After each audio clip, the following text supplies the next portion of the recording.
Assalamu alaikum everyone. Here is Parisa Ahmed. Welcome to you all on my YouTube channel. Let's continue with the novel Teri Ulfat Mein Sanam by Iqra Saghir Ahmed, episode 3. Let's start. فرم کی جانب سے بہترین علاقے میں اسے بنگلہ مل چکا تھا جس کو اس نے بہت نفاست اور سادہ طریقے سے ڈیکوریٹ کروایا تھا. نئی آف وائٹ چمچماتی کار بھی اس کے تصرف میں تھی. بیجی اس روشن اور ہوادار گھر میں آ کر بہت خوش تھیں. خالہ زرینہ بھی ایک ہفتے رہ کر بہت خوش واپس لوٹی تھیں. شاہویز نے بیجی کے علاوہ ان کے لیے بھی دل کھل کر شاپنگ کی تھی. اللہ کا لاکھ لاکھ شکر ہے کہ اس نے اپنی رحمت ہم پر دراز کر دی. میں کہتی تھی نا بیٹا، رات کتنی ہی طویل ہو، بالآخر سحر کی سپیدی اجالا ہر سو بکھر جاتا ہے، ہر شے منور اور روشن ہو جاتی ہے. اب تمہارے راستے بھی سیدھے اور روشن ہیں. میری دعا ہے اللہ نے جس طرح یہاں تمہیں سرفراز کیا ہے آخرت میں بھی کامیاب و کامران کرے. انہوں نے اس کی پیشانی چومتے ہوئے دل کی گہرائیوں سے دعا دی. یہ سب آپ کی دعاؤں اور کاوشوں کا انعام ہے، ورنہ میری بساط ہی کیا ہے. نہیں بیٹا، میں نے کیا ہے، یہ سب تمہاری محنتوں اور صبر کا ثمر ہے. میں نے تو ایک ماں کی ذمہ داری نبھانے کی کوشش کی ہے جو رب کے فضل سے رائے گاہ نہیں ہوئی. میں نے جیتے جی تمہیں کامیاب اور خوشحال دیکھ لیا. اب تو ایک ہی تمنا جاگ اٹھی ہے. کون سی تمنا؟ اس نے سلائس پر جیم لگاتے ہوئے پر اشتیاق انداز میں استفسار کیا. اس گھر میں بہو لانے کی، تمہیں صحرا باندھے دیکھنے کی. وہ مسرت سے چہک کر بولی. اوہ ابھی نہیں بیجی، اس خواہش کو مزید کچھ عرصے کے لیے سلا دیں. کیوں؟ میں ابھی کچھ عرصہ آزاد رہنا چاہتا ہوں، اس نے اطمینان سے کہا. شادی کا کہہ رہی ہوں، کوئی بیڑیاں تھوڑی تمہارے پاؤں میں ڈال رہی ہوں. بیڑیاں ہی تو ڈال دی جاتی ہیں، نادیدہ بیڑیاں. اچھا، ابھی پلک جھپکتے میں شادی تھوڑی ہو جائے گی. شادی کے لیے ایک عدد لڑکی کی ضرورت ہوتی ہے، اور ایسے میں صرف لڑکی کو نہیں بلکہ اس کا خاندان، گھر کا ماحول، گفت و شنید، نشست و برخاست، طور و اتوار، سب کچھ ہی دیکھنا پڑتا ہے. لڑکی کا مزاج اور سلیقہ گھر کے ماحول سے پتہ چل جاتا ہے. چائے پیتے ہوئے وہ خاصی جذباتی تھی. بیجی، آپ لڑکی کیا خرید کر لائیں گی جو اس قدر خوبیاں دیکھیں گی؟ وہ عادت کے برخلاف کہکا لگا کر گویا ہوا تھا. بیجی شفقت سے مسکرائی. ارے خریدنا کیا میرے بچے، دراصل میں صورت کی نہیں سیرت کی طلبگار ہوں. لڑکی بھلے خوبصورت نہ ہو مگر با اخلاق اور با مروت اور سگھر سلیقہ مند ہونی چاہیے، جو سچ مچ گھر کو جنت بنا کر رکھ دے. خوب سوچ سمجھ کر کسی ایک گھر میں قدم رکھوں گی جو میرے معیار کا ہوگا. گھر گھر گھس کر گائے بکروں کی طرح لڑکیاں دیکھ کر مسترد کر دینا اور پھر دوبارہ یہی مشغلہ جاری رکھنا مجھے سخت ناپسند ہے. خواہ مخواہ ماں باپ کی عزت اور لڑکیوں کی انا و عزت نفس کو مجروح کرنا کتنی دل آزاری کا کام ہے. پھر اللہ کو بھی یہ بات پسند نہیں کہ ہم اس کے بندوں میں نقص نکالیں. مجھے تو آپ کے ارادے خطرناک اور عزائم خوفناک لگ رہے ہیں، اس نے شوقی سے کہا. اچھا ایک بات تو بتاؤ سچ سچ. وہ اس کی جانب ٹٹولتی نگاہوں سے بولی. جی کہیے. پرومس سچ سچ کہوں گا. وہ چائے کا کپ رکھ کر الرٹ ہو گیا. تمہیں کوئی لڑکی پسند تو نہیں؟ نہیں بالکل نہیں. سچ کہہ رہے ہو؟ بالکل سچ. پھر وہ لڑکی کون تھی؟ انہوں نے کچھ توقف کے بعد کہا. وہ لڑکی؟ کون سی لڑکی بیجی؟ وہ ازحد متعجب ہوا. وہ جو ہسپتال میں تم سے ملنے آئی تھی اور انگریزی گفتگو کر رہی تھی، اور لباس بھی اس نے فرنگیوں والا پہن رکھا تھا. بیجی کی نگاہیں ابھی بھی اس کے چہرے کے بدلتے رنگوں کو بغور دیکھ رہی تھیں، جانچ رہی تھیں، پرکھ رہی تھیں، جیسے کوئی بھید پانا چاہ رہی ہوں. اور ان کی وضاحت پر مشعل کا مغرور سراپا اس کے ذہن کے کینوس پر ابھرا، اور ایک دم اس کا منہ اس طرح بن گیا جیسے میٹھے بادام کھاتے کھاتے اچانک کڑوا بادام منہ میں آ جانے سے بن جاتا ہے. وہ حسن بیگ صاحب کی بیٹی ہے، اور باپ کی دولت اور جائیداد نے اس کا دماغ بالکل خراب کر دیا ہے. لیکن آپ کیوں پوچھ رہی ہیں اس بدتمیز و بددماغ لڑکی کا؟ میں سمجھی شاید تم اسے پسند کرتے ہو. میں اور اس کڑوے کریلے کو پسند کروں گا؟ لا حول ولا قوت. وہ لڑکی نہیں، بھڑوں کا جھتا ہے. اس سے شادی کرنے سے بہتر ہے بندہ خودکشی کر لے. اس نے کانوں کو ہاتھ لگاتے ہوئے کہا تو بیجی بولی. تو یہ قصہ ہی ختم. وہ تمہارے مالک کی بیٹی ہے، تمہارا اور اس کا جوڑ ممکن بھی نہیں. بہت بڑے لوگ ہیں وہ. خیر اب میرے ذہن سے ایک بوجھ ہٹ گیا.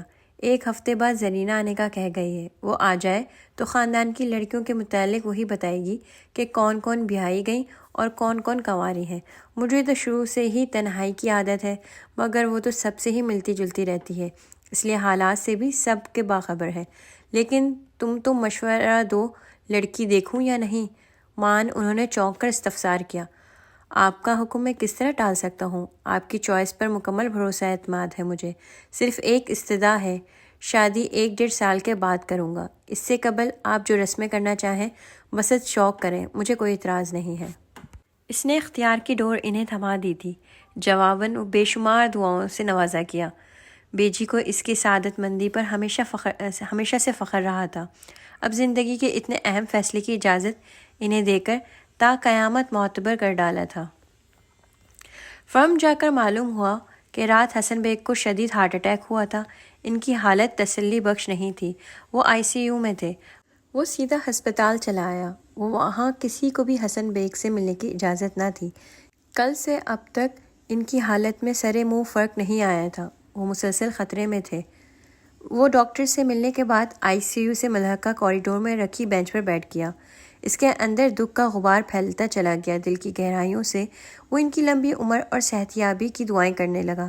حسن بیگ سے ان کا کوئی خونی رشتہ نہیں تھا، نہ ہی قریب یا دور کی رشتہ داری تھی، لیکن اس کے اندر دکھ و احساسات کی ایسی ہی لہریں پھر رہی تھیں جیسے اپنے کسی سگے کی تکلیف یا دکھ پر پریشانی و اضطراب لمحہ لمحہ بڑھنے لگتا ہے۔ یہ سب بیگ صاحب کی مشفق طبیعت اور بااخلاق مزاج کی کشش تھی، جو صرف ایک ملازم ہونے کے باوجود اپنوں کی طرح پریشان، متفکر اور دعا گو تھی۔ مان ان کے کانوں میں گھٹی گھٹی سسکیاں گونجی تھیں۔ اس سے کافی فاصلے پر نیم اندھیرے حصے میں مشل چہرہ جھکائے بیٹھی تھی۔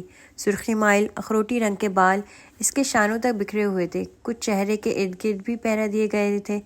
کافی فاصلے سے بھی اس کے رخساروں پر پھیلتے شفاف موتی واضح نظر آ رہے تھے۔ سسکیوں کے سبب اس کا نازک وجود کسی پھولوں کی ڈال کی طرح لچک جاتا تھا۔ ایک گوشے میں تنہا بیٹھی روتی ہوئی وہ مکمل بے بسی، بے کسی اور بے وقتی کی زندہ مثال تھی۔ یہ بے حد خاص لڑکی کا بے حد عام سا روپ تھا۔ بھلا پتھر بھی کبھی موم ہوتے ہیں؟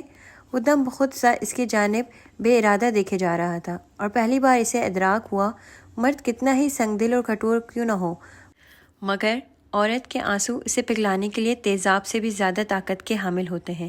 روتی ہوئی عورت مرد کی کمزوری ہے۔ بڑے بڑے پہلوانوں کو شکست دی جا سکتی ہے، مگر عورت کے آنسوؤں کو نہیں۔ اس کی زندگی کا پہلا تجربہ تھا کسی صنف مخالف کو آنسوؤں کی برسات کرتے دیکھا۔ اس لمحے اس کے دل سے تمام نفرت، عداوت غائب تھی۔ اس کا دل شدت سے چاہ رہا تھا جا کر اس کمزور اور بے بس لڑکی کو تسلی اور تشنفی دے، حوصلہ ہمت سے اس کٹھن وقت کو سہارنے کی ترکیب دے۔ اسے عام کمزور اور بے سہارا لڑکی کی طرح آنسو بہاتے دیکھ کر اس کے اندر کا روایتی مرد جاگ اٹھا تھا، جو عورت کی کمزوری اور آنسوؤں کے سامنے خود کو طاقتور اور باحوصلہ سمجھتا ہے۔ وہ اپنے ارادے کو عملی جامہ پہنانے کے لیے اٹھنے ہی والا تھا کہ ایک دم کوریڈور کا گلاس ڈور کھول کر ایک متناسب جسم کی فیشنیبل خاتون اندر داخل ہوئی اور باہیں پھیلا کر روتے ہوئے مشل کی جانب بڑھتے ہوئے کہنے لگی، بھائی صاحب کو کیا ہو گیا؟ رات کو تو ٹھیک ٹھاک چھوڑ کر گئی تھی۔ اس کا جواب خود ہی دیجیے، کیونکہ میں تو پاپا کو ٹھیک چھوڑ کر گئی تھی۔ پھر کچھ دیر بعد ملازم نے انہیں بے ہوش دیکھ کر مجھے اطلاع دی۔ ان کو اسی وقت ملازم کے ساتھ میں ہسپتال لے کر آئی تھی۔ ان کی حالت رات سے اب تک ایسی ہے۔ انکل باری کہہ رہے ہیں کہ وہ کسی گہرے اور ناقابل برداشت صدمے کے زیر اثر ہیں۔ ان کی heart beats BP level control نہیں ہو رہا ہے، اور اس کی وجہ آپ ہے۔ اس نے غصے سے اپنی طرف بڑھنے والے ان کے بازو جھٹک دیے تھے اور بہت نفرت و ترشدگی سے ان سے مخاطب ہوئی تھی۔ کیا میں؟ دماغ درست ہے تمہارا؟ وہ اسے گھور کر غصے سے بولی۔ نہیں، اس وقت میرا دماغ درست نہیں ہے۔ میرے پاپا اندر زندگی اور موت سے جنگ لڑ رہے ہیں، اور یہاں میں۔ لیکن آپ کان کھول کر سن لیں، اگر میرے پاپا کو کچھ ہو گیا تو میں آپ کو اور آپ کے خاندان کو زندہ نہیں رہنے دوں گی۔ کچھ دیر قبل نظر آنے والی معصوم و کمزور ہرنی کا یہ روپ زخمی شیرنی کا سا تھا۔ اے لڑکی، زبان سنبھال کر بات کر۔ وہ میرے بھائی ہیں اور مجھے سب سے زیادہ عزیز ہیں۔ بھائی نہیں، دولت۔ ابھی بھی آپ کے آس، امید اور لالچ زندہ ہے۔ محبت تو کب کی مر چکی، مگر اب سب ختم۔ میرے پاپا کو اس حالت تک پہنچانے والی عورت سے ہمیں کوئی رشتہ نہیں رکھنا۔ چلی جائیں آپ یہاں سے، چلی جائیں۔ اس وقت وہ سخت جنونی ہو رہی تھی۔ کوریڈور میں سٹاف کے علاوہ دوسرے لوگ بھی جمع ہو گئے تھے۔ شاویز کے دل میں پیدا ہونے والی ہمدردی کے جذبات فنا ہو گئے۔ وہ کھڑا تھا۔ مجبور ہوں میں۔ بھائی جان کو دیے وعدے کا پاس نہ ہوتا تو تمہاری اصلیت ابھی بتاتی اور تم لوگوں سے چہرہ چھپاتی نظر آتی۔ رافعہ بیگم بھی شدید طیش میں تھی۔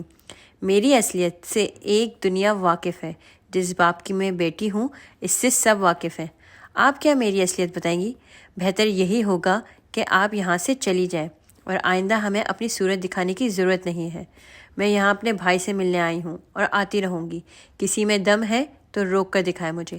اتنے لوگوں میں اپنا تماشا بن جانے پر سخت خجالت محسوس کر رہی تھی، مگر مضبوط اعصاب کی مالک تھی، مضبوطی سے مقابلے پر ڈٹی رہیں۔ واچ مین، واچ مین، اس عورت کو دھکے دے کر نکالو یہاں سے۔ اگر آئندہ یہ مجھے نظر آئیں تو تمہیں ملازمت سے چھٹی مل جائے گی۔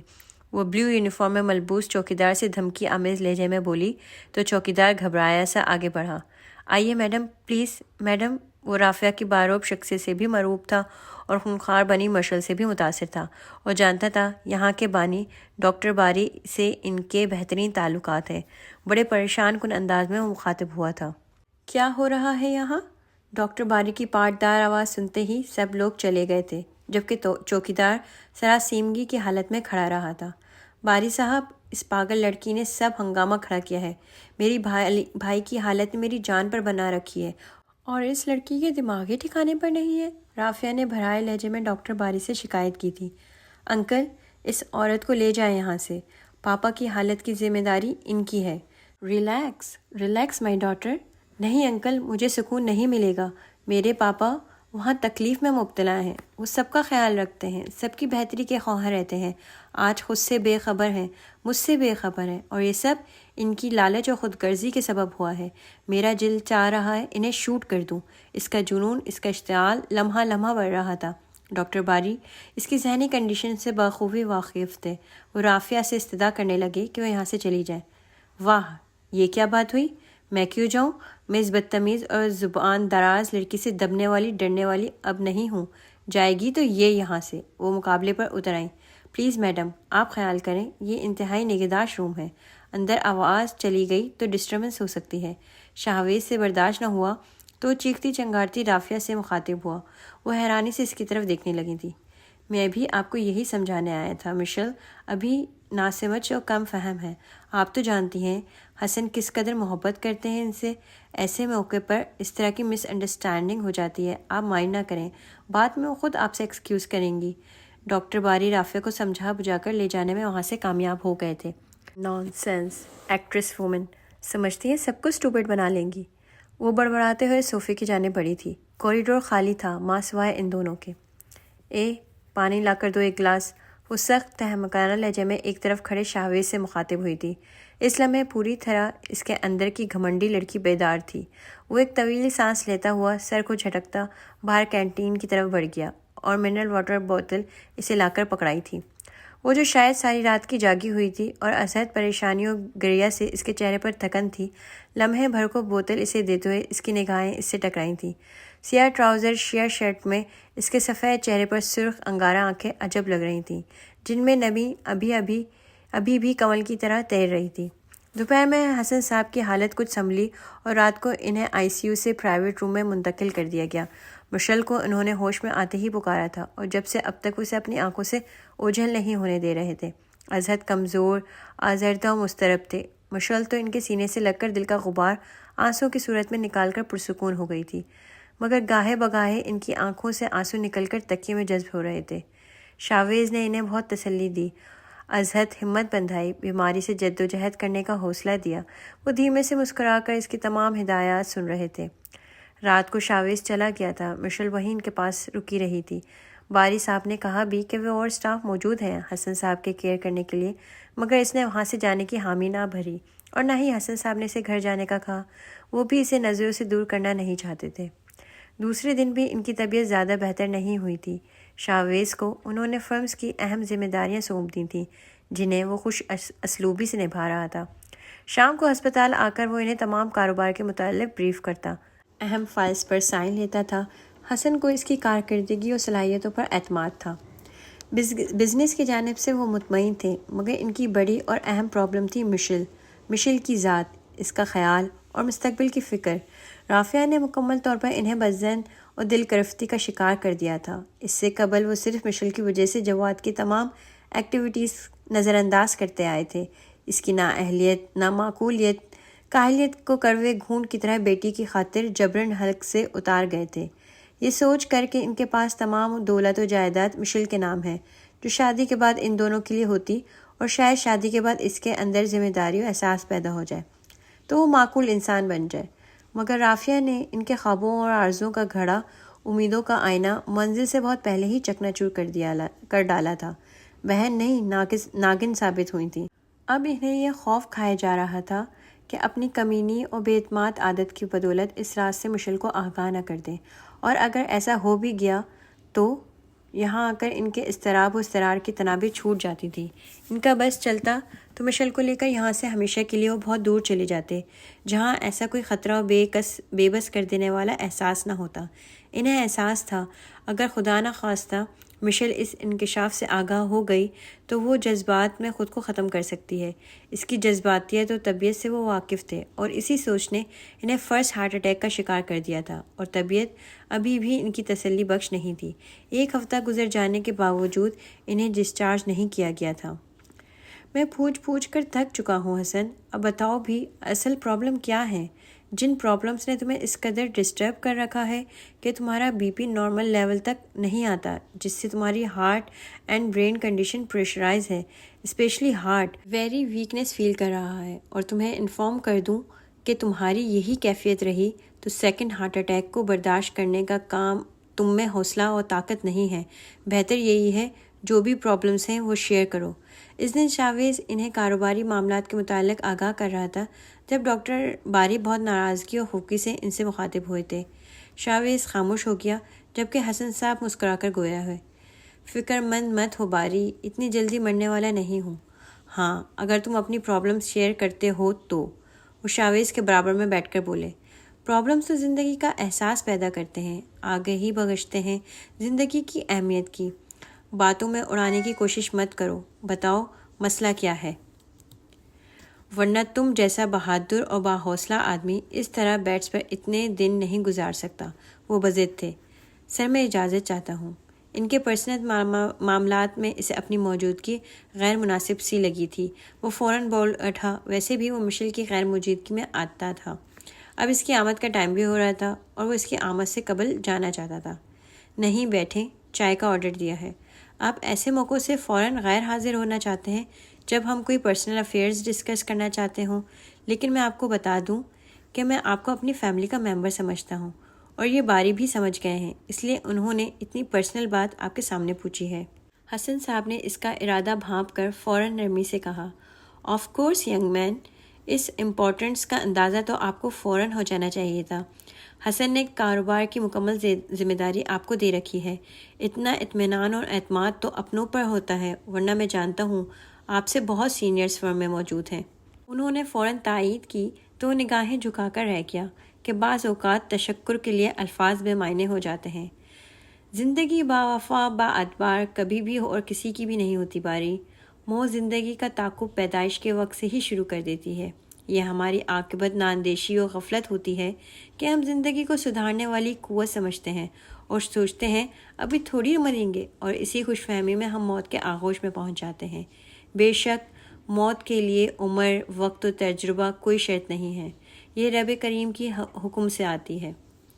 یہ کیا باتیں شروع کر دی ہیں حسن؟ وہ پریشانی سے کہنے لگے۔ میں درست کہہ رہا ہوں، میرے کہنے کا مقصد یہ ہے کہ موت کا کوئی بھروسہ نہیں کب اور کس عمر میں آ جائے، مگر جب میری طرح دل کمزور پڑنے لگے تو سمجھو ہم صرف مہمان ہیں یہاں، ایک ایسے بنجارے جو کبھی اچانک ہی سب چھوڑ چھاڑ چل پڑیں گے آخرت کے سفر پر۔ یہاں کی تشنہ آرزوئیں، آسودہ خواہشیں، بلکتی امنگیں، بصورتی امیدیں ہم پر واویلا کرتی رہ جائیں گی، اور مسافر منہ موڑ کر چل پڑے گا۔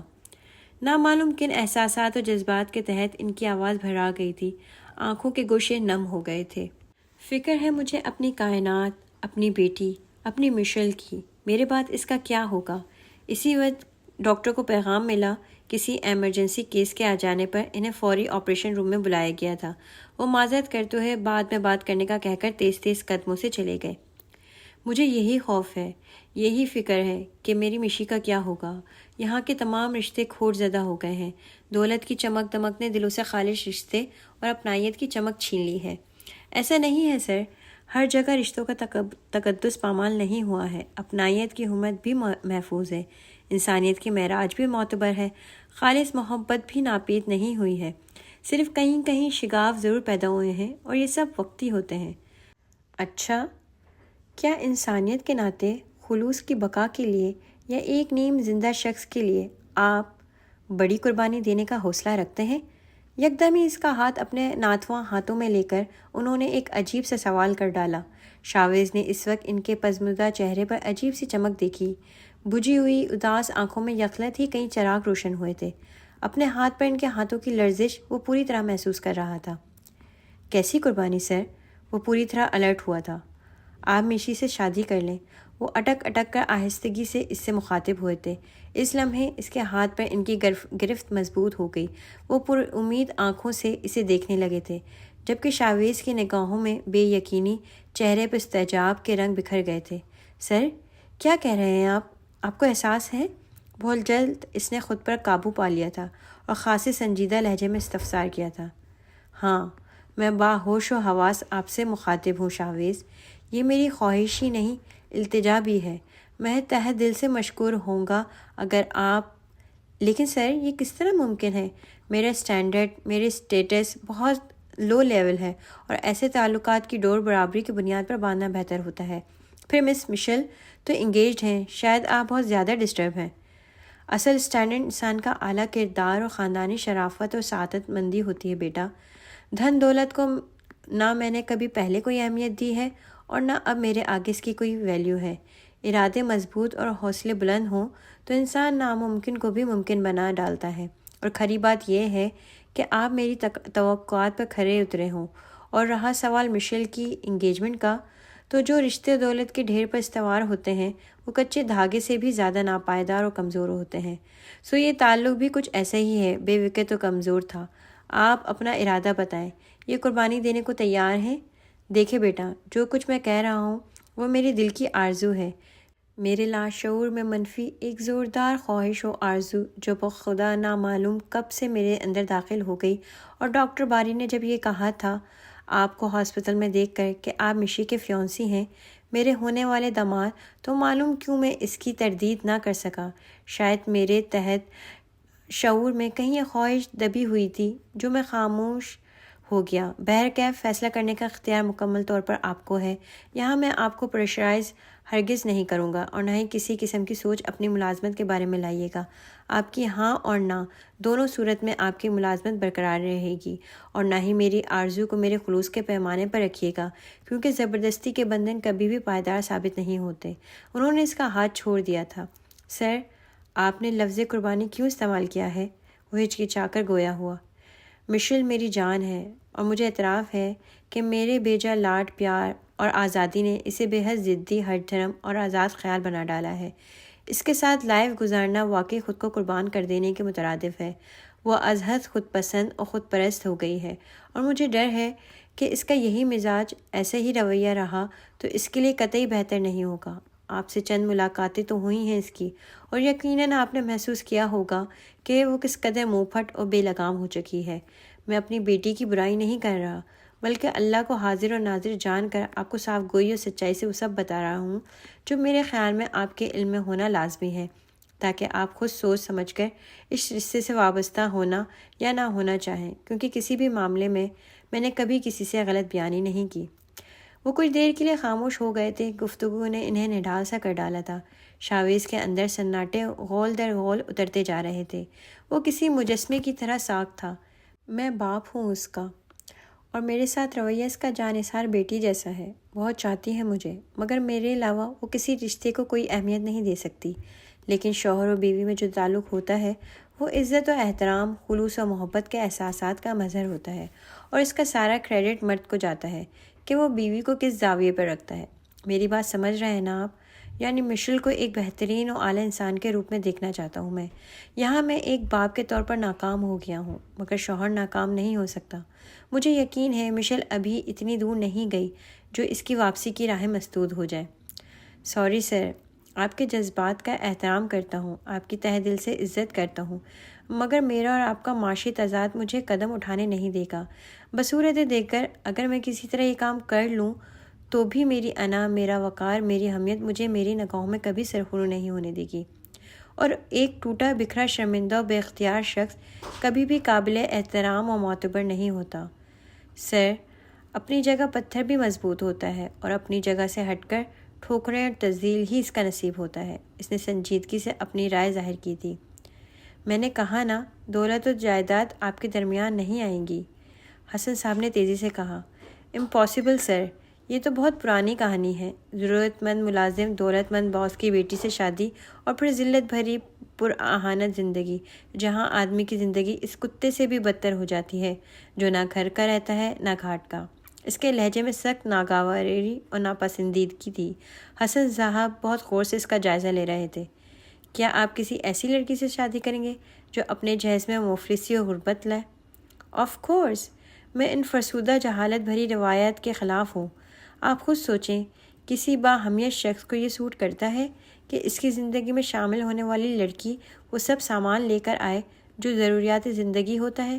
کیا یہ کسی باغیرت و باضمیر شخص کے لیے شرم سے ڈوب مرنے کا مقام نہیں ہے؟ میں ان فضول رسموں کے خلاف ہوں جو خودداری اور خود انحصاری کو قتل کر دیتی ہے۔ فی الحال میری زندگی اور میرے حوالے سے میرے گھر میں آنے والی لڑکی کے پاس جو بھی کچھ ہوگا وہ میری کمائی کا ہوگا، چاہے وہ معمولی سا لباس ہو یا عام سا زیور، سب پر میرا نام ہوگا۔ ہاں، مجھے ایسے ہی غیرت مند اور خوددار لڑکی کی تلاش تھی جو بیوی کے ساتھ آنے والی دولت کا خواہش مند نہ ہو، بلکہ اپنے زور بازو اور محنت پر یقین رکھتا ہو۔ تم ہیرا ہو شاویز، ایک نادر و نایاب ہیرا۔ میں تمہیں کس طرح بھی کھونے نہیں دوں گا۔ میری مشل کو راہ راست پر تم ہی لا سکتے ہو۔ تمہیں حاصل کرنے کے لیے مجھے اپنے وقار اور حیثیت سے گرنا پڑے گا، مجھے منظور ہے۔ تمہیں پانے کے لیے میں تمہارے در پر بھیک مانگنے سے بھی نہ ہچکچاؤں گا، لیکن تمہیں حاصل کر کے رہوں گا۔ وہ خود سے مخاطب تھے، ایک نیا عزم، نیا جوش، نیا ولولہ ان کے اندر توانائی بن کر اتر رہا تھا۔ چند دن بعد خوب سوچ سمجھ کر مجھے جواب دینا، اور ہاں، اگر آپ چاہیں گے تو دولت و جائیداد کی دیوار ڈھائی بھی جا سکتی ہے۔ وجہ صرف یہی ہے کہ میں آپ کو کھونا نہیں چاہتا، انہوں نے بات کرتے ہوئے خلوص سے کہا۔ وہ متفکر سا ہاتھ ملا کر چلا گیا۔ آج ایک ہفتے سے زائد ہو چکا تھا۔ وہ آفس پابندی سے جا رہا تھا، مگر حسن صاحب کے پاس جانے کی ہمت و حوصلہ نہ تھا۔ حالانکہ 3 روز قبل وہ ڈسچارج ہو کر گھر جا چکے تھے، مگر کمزوری اور طبیعت مکمل طور پر ٹھیک نہ ہونے کے باعث وہ آفس نہیں آ رہے تھے۔ آفس کے ضروری کام کے لیے وہ ان کی سیکرٹری کو استعمال کر رہا تھا۔ زندگی میں پہلی بار وہ اس ٹینشن کا شکار ہوا تھا جس سے وہ خلاصی نہ پا رہا تھا۔ مشل جیسی بدتمیز، مغرور، خودسر اور ازحد آزاد خیال لڑکی کبھی بھی اس کی آئیڈیل نہ رہی تھی۔ اس کے لباس، اس کے انداز، اس کے طرز گفتگو، کچھ بھی تو اس کے طبیعت و مزاج سے ہم آہنگ نہ تھی، اور نہ ہی وہ اس کے ذریعے دولت مند بننے کا آرزومند تھا۔ لیکن اس دن سے آج تک اس کی نگاہوں میں حسن صاحب کا آز بھرا لہجہ، پر امید نگاہیں، التجائیہ انداز اور ہر طریقے سے اس کی منشا کو مد نظر رکھ کر پیشکش کرنا اسے مخمصے میں ڈالے ہوئے تھا۔ اس کا دل و دماغ پوری شدت سے انکاری تھا، کس طرح بھی مشل کو اپنانے پر تیار نہ تھا۔ پہلی مرتبہ اس نے بیجی سے یہ بات چھپائی تھی، جانتا تھا وہ ہر طرح سے اس کی پسند و فیصلے کو ہی ترجیح دیں گی۔ آج آفس میں حسن صاحب کا پیغام آیا تھا کہ وہ اس سے ملنا چاہتے ہیں۔ وہ جان بوجھ کر کام میں لگا رہا تھا اور چھٹی میں سب سے پہلے باہر نکل گیا تھا، اور اب گھر آ کر وہ پریشان تھا۔ اس کا ضمیر اسے سخت ملامت کر رہا تھا کہ اسے اس طرح اس شریف و مخلص شخص کے صبر کا امتحان نہیں لینا چاہیے اور اپنا فیصلہ سنا دینا چاہیے کہ وہ ان کی بیٹی سے شادی کرنے کی قربانی دینے کو ہرگز تیار نہیں ہے۔ مگر یہاں آ کر حسن صاحب کی امیدوں اور خواہشوں کے خیال سے وہ ہارنے لگتا تھا۔ اس کی حساسیت اور نرم دلی اسے بے سکون کر ڈالتی، اور ذہن میں مسلسل سوالات، احساسات حملہ آور ہو جاتے، اور وہ مضطرب ہو اٹھتا۔ دل کہتا، بھلا ایک شخص کی آرزو کی خاطر وہ اپنی زندگی داؤ پر کیوں لگا دے؟ ضمیر پکار اٹھتا، اصل زندگی وہی ہے جو دوسروں کو خوشیاں دینے کے لیے وقف ہو۔ دماغ چیخ اٹھتا کہ نہیں، زندگی ایک بار ملتی ہے، اسی کسی دوسرے کی خود غرضی کے خاطر رائگاں نہیں کرنا چاہیے، صرف اپنی مسرتوں کو ترجیح دینی چاہیے۔ احساسات شور مچانے لگتے کہ وہ کس طرح حسن صاحب جیسے اچھے اور پرخلوص شخص کو نہ کہہ سکتا ہے، ان کے بہت احسانات ہیں اس پر۔ یہ زرینہ کو بھی پتہ نہیں کیا ہو جاتا ہے، جب دھن سوار ہوگی تو ہر روز چکر پر چکر لگاتی ہے۔ اب ایک ہفتہ بھی گزر گیا اور اسے کچھ ہوش ہی نہیں کہ یہاں آنا بھی ہے یا نہیں۔ ہر روز انتظار کرتی ہوں کہ آ جائے، شاید آ جائے، مگر وہ تو لگتا ہے یہاں کا راستہ ہی بھول گئی ہے۔ سوچ رہی ہوں میں خود ہی چلی جاؤں۔ دراصل مجھے انتظار ہے، اس سے مل کر انہیں محسوس ہوا کہ وہ اتنی دیر سے بولے جا رہی ہیں اور شاویز کوئی جواب نہیں دے رہا۔ انہوں نے مڑ کر دیکھا تو اسے دونوں ہاتھوں میں سر تھامے، آنکھیں بند کیے کرسی پر بیٹھا پایا۔ خیریت تو ہے نا بیٹا؟ کیوں اس طرح بیٹھے ہو؟ انہوں نے گھبرا کر اس کا شانہ ہلا کر کہا۔ اوہ بیجی، کوئی بات نہیں، لمحے بھر کو غنودگی میں ڈوب گیا تھا وہ۔ نہیں، میں نہیں مان سکتی۔ ضرور کوئی بات ہے۔ کیا اب ہمارے درمیان ایسا بھی ہوگا کہ تم اپنی پریشانی مجھ سے چھپاؤ گے؟ ان کا لہجہ آزردہ تھا۔ ایسا کبھی ممکن نہیں ہے بیجی، آپ پریشان مت ہوں۔ پھر بتاؤ کیا بات ہے؟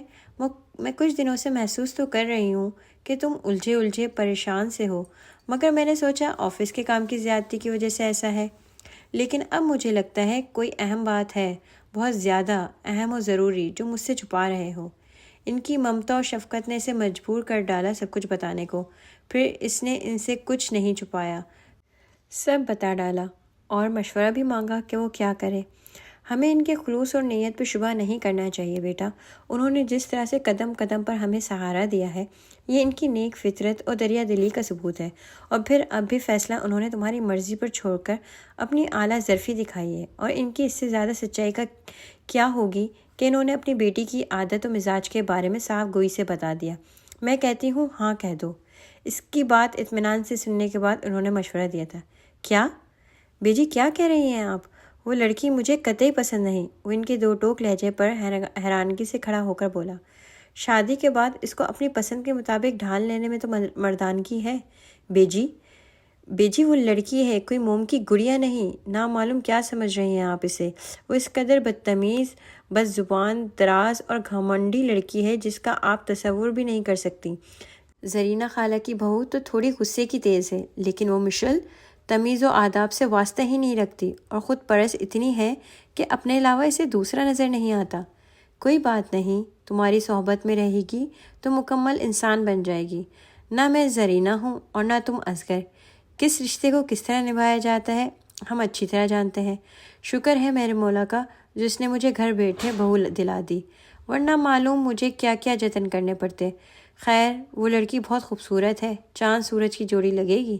جی، سورج ہے وہ جو سوا نیزے پر ہوتا ہے، پل بھر میں ہر شے کو خاکسر کر ڈالنے والا۔ میں تو سوچ رہا تھا آپ مجھے کوئی معقول اور خوبصورت مشورہ دیں گی اس بلا سے جان چھڑانے کا، مگر آپ نے فیصلہ صادر کر دیا۔ کچھ تو غور کریں بیجی، وہ بڑے گھر کی بگڑی ہوئی لڑکی ہے جو اپنے سے کمتر کو جانور سے بھی بدتر سمجھتی ہے۔ جب وہ ہمارے پاس آئے گی تو ہماری جیسی ہی ہوگی۔ ہم اقرار کی یہی شرط رکھیں گے کہ لڑکی خالی ہاتھ ہمارے گھر آئے گی، اور اس کے باپ کی دولت و جائیداد سے ہمارا یا اس کا کوئی بھی واسطہ نہیں ہوگا۔ بیجی کا جوش و خروش اس کا دل جلا رہا تھا۔ میں کل ہی جاؤں گی زرینہ کو ساتھ لے کر ان کے ہاں تمہارے رشتے کی بات کرنے۔ بے فکر رہو، میں خود ہر بات سنبھال لوں گی۔ بہت سنجیدہ اور بردبار سی بیجی اس وقت بچوں کی طرح خوش و خرم اور پرجوش نظر آ رہی تھیں۔ انہوں نے سختی سے اس کے ہر اعتراض و جواز و انکار کو مسترد کر دیا تھا۔ وہ بے بس سا ان کو دیکھتا رہ گیا کہ انہیں بتا کر اپنے گلے پر چھری اس نے خود پھیری تھی۔ اب بچاؤ کی تدبیر ہی فضول تھی۔ دوسرے دن زرینہ کو بلا کر وہ باقاعدہ شاویز کا پروپوزل لے کر حسن صاحب کے پاس گئی تھیں، جہاں ان کی خصوصی طور پر مہمان نوازی کی گئی تھی۔ حسن صاحب تو دلی مراد بر آنے پر اس قدر خوش تھے کہ انہوں نے روایتی طور پر کچھ وقت مانگنے کے بجائے فوراً رشتہ منظور کر لیا تھا۔ بیجی کے ساتھ زرینہ بھی بہت خوش لوٹی تھیں۔ آفس سے واپسی پر شاویز کو خوب ستا کر چھیڑ کر رات کا کھانا کھا کر گھر گئی تھیں۔ خوش نہیں ہو؟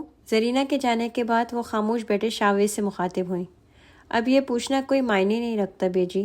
دیکھو شاویز، اچھی چیزوں کے سب طلبگار ہوتے ہیں، یہ عام رجحان ہے، مگر انفرادیت و خاصیت یہ ہے جب آپ اپنی اچھائی سے برائی کو بھی اچھائی میں تبدیل کر دیں۔ یہ سب کرنے کے لیے ایک صبر آزما عرصہ درکار ہوتا ہے جو ہمارے پاس کہاں ہے، اس نے سنجیدگی سے کہا۔ اسی دم بیل بجی تھی۔ وہ باہر گیا تو حسن صاحب وہاں موجود تھے۔ افسردگی، پریشانی، پشیمانی ان کے چہرے سے عیاں تھی۔ انہوں نے ڈرائیور کو واپس جانے کو کہا اور خود اس کے ہمراہ لیونگ روم میں داخل ہوئے، جہاں بیجی موجود تھیں۔ بہن جی، میں معذرت چاہتا ہوں۔ جی بھائی صاحب، بیجی بھوکلا کر گویا ہی۔ آرام کے ٹائم آپ کو بے آرام کرنے پر معذرت خواہ ہوں۔ اوہ کوئی بات نہیں، آپ بیٹھیں، ہم دیر سے سونے کے عادی ہیں۔ آتے ہی بلا تمہید ان کی معذرت پر ان کے دل میں کئی وسوسے آئے تھے۔ دراصل مجھے آپ سے اور شاویز سے چند ایسی باتیں کرنی ہیں جن کو ہمارے سوا اور کوئی نہ سن سکے، اس لیے میں آپ کے یہاں حاضر ہوا ہوں۔ وہ صوفے پر آرام سے بیٹھتے ہوئے گویا ہوئے تھے۔ ضرور بھائی صاحب، آپ ہم پر اعتماد کر سکتے ہیں، انشاءاللہ آپ کا بھروسہ سدا قائم رہے گا، بیجی دوسرے صوفے پر بیٹھتے ہوئے پر اعتماد لہجے میں بولی، جبکہ شاویز بھی ان کے قریب ہی بیٹھ گیا تھا۔ اس کے ہر انداز سے لا تعلقی و بیزاری عیاں تھی۔ کمرے میں مکمل سکوت تھا، صرف وال کلاک کی ٹک ٹک کی آواز معمول سا ارتعاش پیدا کر رہی تھی۔ بیجی اور شاویز خاموش بیٹھے تھے۔ حسن صاحب گفتگو کے آغاز کے لیے لفظوں کی تلاش میں سرگرداں تھے۔ ان کے پروقار چہرے پر ملائمت تھی، ذہین آنکھیں دماغی اسکرین پر ماضی کو دیکھ رہی تھیں۔ کافی دیر گزر جانے کے بعد وہ گویا ہوئے۔ میری سمجھ میں نہیں آ رہا کہ بات کہاں سے شروع کروں۔ یہ ماضی پرستوں کے لیے ہر بات، ہر یاد بھی اہم و عزیز ہوتی ہے، اور ان کو دہرانے میں جو لذت و طمانینت ہوتی ہے وہ بیاں سے قاصر ہے۔ میں کوشش کروں گا مختصر طور پر آپ کو ہر اس حقیقت سے آگاہ کروں جو بعد میں کسی بھی خفت یا بدگمانی کا باعث نہ بنے۔ میں محسوس کر رہا ہوں کہ شاویز اس پروپوزل پر بالکل ناخوش ہیں۔ یہ ان کی سعادت مندی اور ازحد فرما برداری ہے جو یہ زندگی کا اتنا اہم فیصلہ بہن جی آپ کی وجہ سے یا میرے لحاظ میں جبراً قبول کر بیٹھے ہیں۔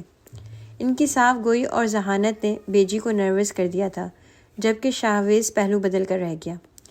میں نے پہلے بھی کہا تھا اور اب بھی کہہ رہا ہوں کہ زبردستی کے بندھن کبھی پائیدار نہیں ہوتے، اور ابھی سوچنے سمجھنے کا وقت موجود ہے۔ آپ بلا جھجک فیصلہ کریں۔ بھائی صاحب، ہمارے پاس صرف جو دولت ہے وہ زبان کی پاسداری ہے۔ جو زبان اقرار کر چکی ہے وہ انکار نہیں کر سکتی۔ آپ بے فکر ہو جائیں، شاویز سے آپ کو کبھی کوئی شکایت نہیں ہوگی، بیجی نے تذبذب کا شکار دیکھ کر رسانیت سے سمجھایا۔ میں کوئی جدی پشتی رئیس نہیں ہوں۔ میرا بچپن اور جوانی کا عرصہ سخت غربت اور عشرت میں گزرا ہے۔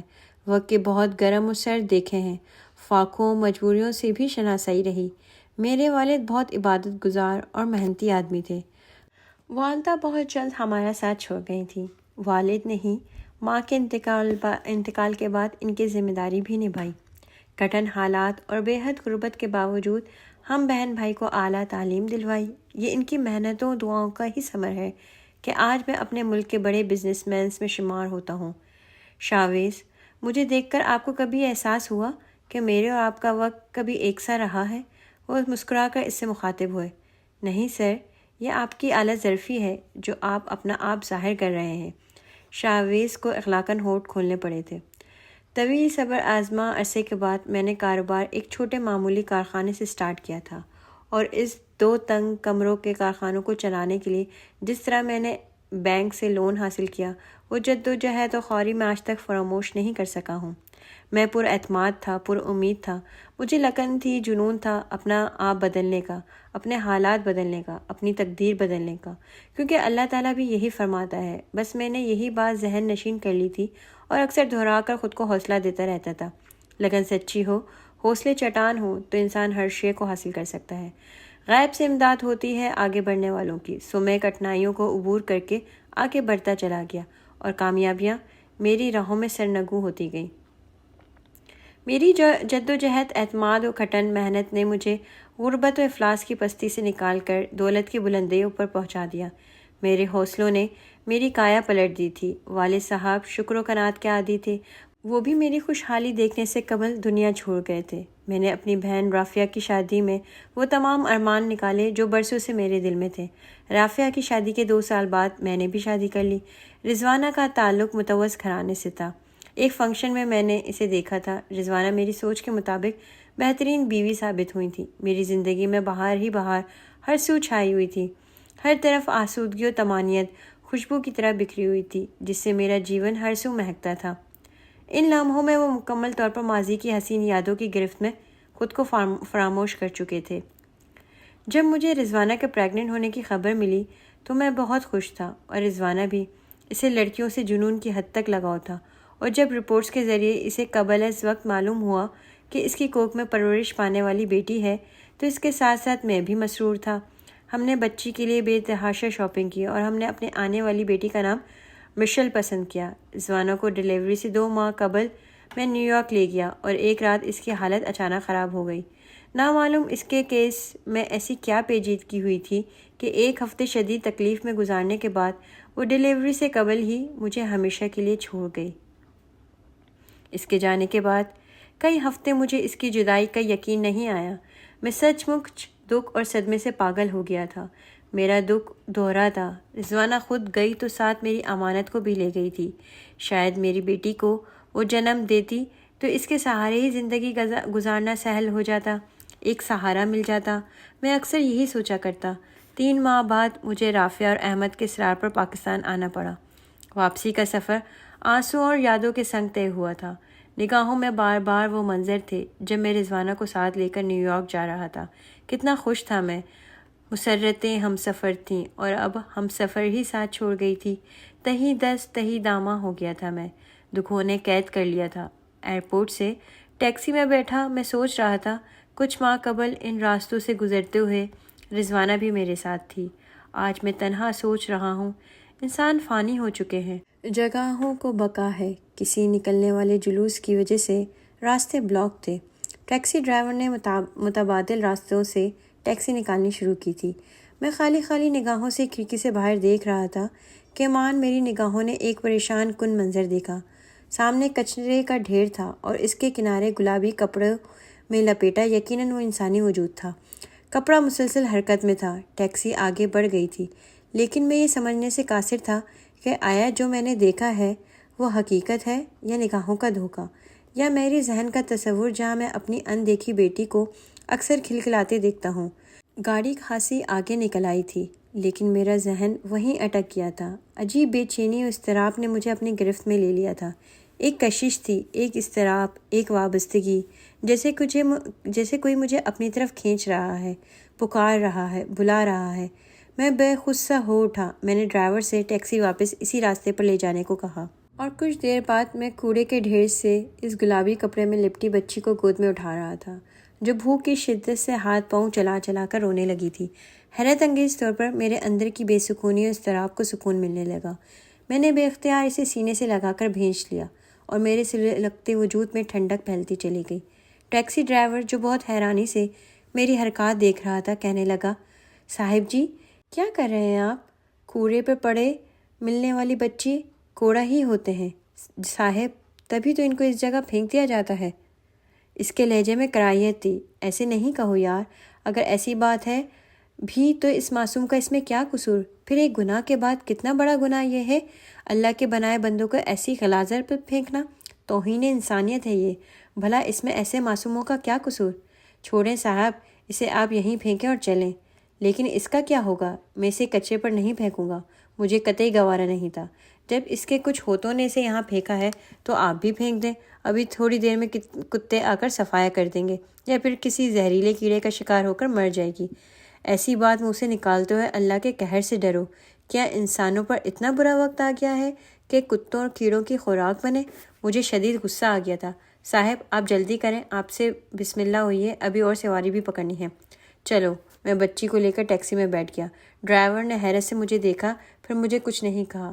رافعہ مجھے بغیر اطلاع کے آتے دیکھ کر پہلے حیران ہوئی، پھر میرے سینے سے لگ کر رونے لگی۔ رضوانہ کے اور اس کے بہت اچھے تعلقات تھے۔ اس کی موت سے اسے بھی بہت صدمہ پہنچا تھا۔ اس کے آنسو رک نہیں رہے تھے اور مجھے فکر اس بچی کی تھی جو روتے روتے سو گئی تھی اور میں سے دانستہ بیڈ پر لٹا آیا تھا۔ رافعہ، ملازمہ سے کہو بیبی ٹب میں بات کے لیے پانی تیار کریں، تم اتنے میں فیڈر تیار کرو، میں وارڈروب سے بیبی سوٹ نکال کر لا رہا ہوں۔ وہ بہت بھوکی ہے، مگر پہلے بات دینا لازمی ہے اسے، تاکہ جراثیم سے محفوظ ہو۔ وہ میری بات سن کر کچھ تعجب سے اور کچھ خوف سے وہ میری شکل دیکھنے لگی، پھر اور بہت ہی تیزی سے رونے لگی۔ میں پاگل نہیں ہوا ہوں رافعہ، پھر کس بچی کی بات کر رہے ہیں بھائی جان؟ مشل کو تو اللہ نے دنیا میں آنے سے قبل ہی چھین لیا۔ رافعہ کی بات نے مجھے نئی راہ دکھائی۔ مشل جو روشن ہونے سے قبل ہی تاریک ہو گئی تھی، میرے اندر نئی زندگی بن کر جگمگا اٹھی اور میں بے اختیار کہہ اٹھا، نہیں رافعہ، اللہ بے رحم نہیں ہے، اگر ہم سے کچھ لیتا ہے تو دیتا بھی ہے۔ اللہ نے ایک مشل لے کر دوسری لوٹا دی ہے۔ آؤ میں تمہیں دکھاؤں۔ بھائی جان آپ تو کہہ رہے تھے۔ ہاں میں نے صحیح کہا تھا، مگر یہ بھی درست ہے کہ یہ مشل ہے، میری مشل۔ میں نے اس بچی کو اٹھا کر والہانہ انداز میں چوما اور رافعہ کو اصل صورتحال بتا دی۔ کیا مطلب بھائی صاحب، یہ آپ کی بیٹی نہیں ہے؟ ان کے خاموش ہوتے ہوئے بیجی بولی۔ جی بہن جی، اس حقیقت سے آپ کو باخبر کرنے کے لیے مجھے آپ ہی کا گھر منتخب کرنا پڑا کہ میں نے آج تک یہ حقیقت مشل سے پوشیدہ رکھی ہے اور تاحیات منفی رکھوں گا۔ بہرحال حقیقت کچھ بھی صحیح، مگر وہ مجھے بیٹی سے بڑھ کر عزیز ہے۔ بہت سوچ کر میں نے آپ کو اس راز میں شامل کیا ہے اور مجھے یقین ہے کہ میرا اعتماد زائل نہیں ہوگا۔ اب اصل فیصلے کی گھڑی ہے۔ میں آپ کو وقت دوں گا لیکن زیادہ نہیں، کیونکہ مجھے 1 ہفتے بعد بزنس کے سلسلے میں باہر جانا ہے، کیونکہ بزنس میری کچھ عرصے سے ڈاؤن جا رہی ہے۔ میں آپ کو یہ بتا دوں کہ مشل کی نسبت میں نے اپنے بہن اور بہنوئی کے اصرار پر بچپن میں ہی اپنے بھانجے جو یعنی جواز سے طے کر دی تھی، اور اس حوالے سے میں نے ڈبل معاملات نبھائے ہیں۔ مگر اب جب کہ میرا بزنس وقت کی نزاکت کا شکار ہے، میں ان کی فرمائشوں کی ادائیگی کے قابل نہیں ہوں، تو میری بہن نے یہ کہہ کر نسبت توڑ دی کہ مشل جیسی لڑکی کو وہ بہو نہیں بنا سکتی۔ میرا آپ کو بھی یہی مشورہ ہے کہ آپ بھی خوب سوچ سمجھ لیں تاکہ بعد میں کسی پچھتاوے کی گنجائش نہ نکلے۔ اپنی بات کے اختتام پر ان کے چہرے پر حزن و ملال تھا۔ بیجی نے شاویز کی جانب دیکھا تھا، جو ہونٹ بیچے آنکھیں جھکائے گہری سوچ میں مستغرق تھی۔ فیصلہ جو ہے وہی رہے گا سر، اس نے کہا تو اس بار اس کے لہجے میں طمانینت و آسودگی تھی۔ شاید وہ مشل کے اسٹیٹس کی برتری کے احساس سے نکل آیا تھا۔ ہاں بھائی صاحب، آپ سے بلند و عظیم آدمی کے سامنے بھلا ہماری حیثیت ہی کیا ہے؟ لوگ صرف اچھائی و عظمت کا دعویٰ کرتے ہیں، مگر آپ نے عمل کر کے دکھایا۔ وہ عقیدت بھرے لہجے میں گویا ہوئیں تو حسن صاحب ممنونیت سے مسکرائے تھے۔ سر، شادی بہت سادگی سے ہوگی، اور دوسری بات، آپ جہیز کے نام پر 1 روپیہ بھی نہیں دیں گے، اس نے مضبوط مگر مؤدبانہ لہجے میں کہا۔ میرے پاس جو بھی ہے سب میری بیٹی کا ہی ہے۔ پھر پلیز سر، میں نے پہلے بھی آپ کو بتایا تھا، یہ میری حمیت اور وقار کے منافی ہے۔ اوکے، اس موضوع پر ہم پھر کبھی بعد میں بات کریں گے، فی الحال وہی ہوگا جو آپ چاہتے ہیں۔ ساتھ ہی وہ اجازت لے کر اٹھ گئے تھے۔ کلب سے واپسی پر جو کلب کے پارکنگ لاٹ میں مل گیا تھا، اسے دیکھتے ہی بھاگ کر اس کے قریب آ کر گویا ہوا۔ میری بات سنو مشی، پلیز، مجھے تمہاری کوئی بکواس نہیں سننی، گیٹ لاسٹ۔ اسے دیکھتے ہی غصے اور تنفر سے اس کی رگیں تن گئی تھیں، چہرہ انگارہ بن گیا تھا۔ Please Mishi, I am very upset. My foot, وہ کندھے اچکا کر لاپرواہی سے گویا ہوئی۔ مجھے معاف کر دو، میں تمہارے بغیر مر جاؤں گا۔ جو رو پڑا تھا۔ کب مرو گے؟ 2 ہفتے ملے بغیر بھی زندہ ہو، وہ استہزائیہ انداز میں مسکرائی۔ تمہارا یہی رویہ رہا تو میں زندہ نہیں رہ پاؤں گا۔ پلیز فار گاڈ سیک، ناراضگی بھلا ڈالو، چلو ہم کورٹ میرج کر لیتے ہیں، ورنہ مما اور انکل ہمیں جدا کر ڈالیں گے۔ وہ اس کے قریب جا کر رازدارانہ لہجے میں بولا تو مشل بری طرح کھول اٹھی۔ وہ فطرتاً آزاد خیال اور بے باک ضرور تھی، مگر اپنے باپ کی عزت کا خیال اسے ہر دم رہتا تھا۔ اس کے ساتھ زندگی گزارنے کا خواب اس نے بھی دیکھا تھا، مگر باپ کی مکمل رضامندی اور سسرال کی محبت اور آؤ بھگت کے ساتھ ایسی کورٹ میرج کا وہ تصور بھی نہ کر سکتی تھی جس میں نہ صرف اس کے باپ بلکہ اس کا بھی کردار مسخ ہوتا۔ اب تو میرج ہی ممکن نہ تھی۔ تم نے یہ کیسے سوچ لیا کہ میں تم کو ابھی بھی لفٹ دوں گی؟ کیونکہ تم مجھ سے محبت کرتی ہو نا؟ ہرگز نہیں، نو امپاسبل، تم مجھ سے محبت کرتی ہو۔ وہ مصر تھا۔ میں نے کہا نا، دفع ہو جاؤ، مجھے تم سے محبت نہیں ہے، اور آئندہ میرے راستے میں آنے کی کوشش مت کرنا، ورنہ تمہیں شوٹ کر دوں گی۔ وہ چیخ کر بولی۔ ایسے نہ کہو مشی، میں اپسیٹ ہوں، ہر وقت تمہیں سوچتا ہوں، مگر مما۔ ہاں کہو، مما سے ڈر لگتا ہے، ان کی مرضی کے بغیر تم کھل کر سانس بھی نہیں لے سکتے ہوں۔ میں ایسے آدمی پر تھوکنا بھی پسند نہیں کرتی جس میں اپنے رائٹ کے لیے سٹینڈ لینے کی ہمت بھی نہ ہو۔ گیٹ لاسٹ، وہ اسے اپنے آگے سے دھکا دے کر کار کی طرف بڑھ گئی۔ میں کہتی تھی نا، چھوڑ دے اس بدذات لڑکی کا پیچھا، مگر میں تیرے آگے کوئی حیثیت ہی کہاں رکھتی ہوں؟ اب خوش ہو گیا ہوگا اپنی بے عزتی کروا کر۔ گاڑیوں کی قطار کے پیچھے سے رافعہ بیگم نمودار ہوئیں اور خشمگی نگاہوں سے مشل کو گھورتی ہوئیں جو سے غصے میں مخاطب ہوئیں۔ اوہ، تو آپ کی یہ ڈپلومیسی تھی، اس نے کار سے ٹیک لگا کر ان سے استہزائیہ لہجے میں کہا۔ میں تمہارے منہ لگنا پسند نہیں کرتی، اس کا پیچھا کر کے یہاں پہنچی ہوں۔ مما آپ اتنی بیڈ وومن نہ بنیں، جو نے من منا کر احتجاج کیا۔ چپ کر، کیوں اس لڑکی کے پیچھے خور ہو رہا ہے؟ میرے بیٹوں کو لاکھوں لڑکیاں مل جائیں گی، معلوم تو بھائی صاحب کو ہوگا جب اس پہاڑ کو چھاتی پر ساری عمر رکھیں گے۔ کون پوچھے گا اس لڑکی کو؟ یہ تو میری ہی ہمت تھی جو اس عذاب کو اٹھانے چلی تھی۔ اگر بروقت عقل نہ آتی تو ساری عمر سر پکڑ کر روتے ہوئے گزر جاتی۔ دیکھوں گی نا کوئی کیسے اس لڑکی کا ہاتھ تھامتا ہے۔ وہ تیز تیز کہہ کر جو کو تقریباً گھسیٹتے ہوئے وہاں سے لے گئی تھیں۔ وہ بہت ضبط سے ڈرائیونگ سیٹ پر بیٹھی تھی، مگر اندر شرارے سے دور رہے تھے۔ آنکھوں میں شعلے رقصاں تھے، اسٹیئرنگ اس کے ہاتھوں میں لٹو کی طرح گھوم رہا تھا۔ بے حد رش ڈرائیونگ کے باعث کئی جگہ ایکسیڈنٹ ہوتے ہوتے بچا۔ پورٹیکو میں کار روک کر دروازہ ایک زوردار آواز کے ساتھ بند کر کے آگے بڑھی تھی۔ حسن صاحب لاؤنج میں اس سے بات کرنے کے لیے پچھلے 2 گھنٹے سے مہوع انتظار تھے۔ اسے اندر داخل ہوتے دیکھ کر شفقت تو ملائمت سے گویا ہوئے۔ Hello my sweet daughter. Papa, کیا اب کوئی بھی مجھ سے شادی نہیں کرے گا؟ وہ بلا جھجک بات کرنے کی عادت تھی، اور اب تو ویسے بھی وہ رافعہ کی طنزیہ گفتگو اور حقارت سے بھرپور لہجے پر کھول رہی تھی۔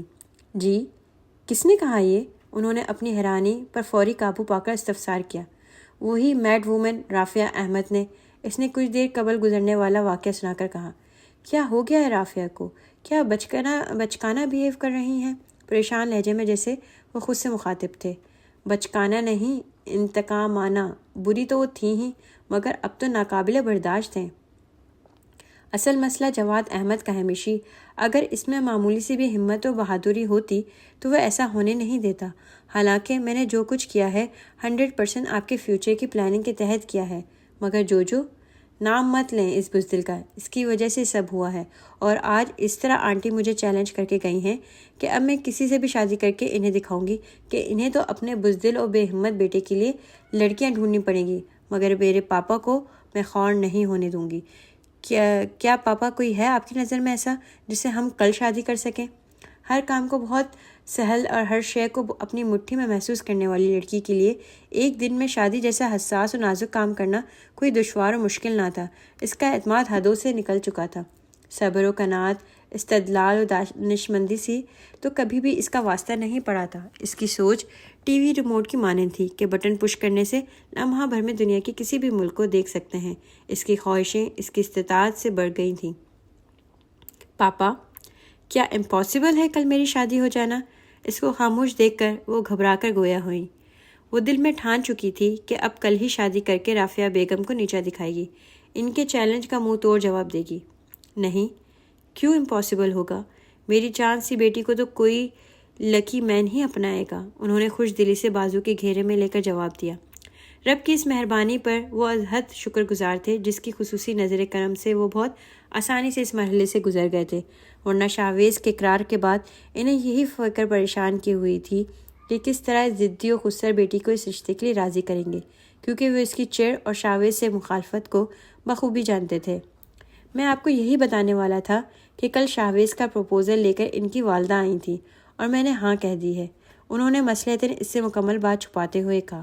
شاویز؟ یو مین پاپا وہ سڑیل مزاج آدمی جو ہماری فرم میں امپلائر ہے؟ شاویز کا نام سنتے ہی اس کے ذہن میں دھماکے ہوئے تھے اور نگاہوں میں اس کا چہرہ ابھر آیا تھا۔ لمحہ بھر میں اس کے اندر سرخ آندھی چلنے لگی۔ وہ 2 کوڑی کا ملازم، اس کی ہمت کیسے ہوئی یہاں پروپوزل بھیجنے کی؟ آپ نے پاپا اس کے مدر کو دھکے دے کر نہیں نکلوایا؟ اس فقیر کی جرت کیسے ہوئی؟ اس وقت وہ رافعہ کا چیلنج، اپنا ارادہ بلکہ عزم سب بھول گئی۔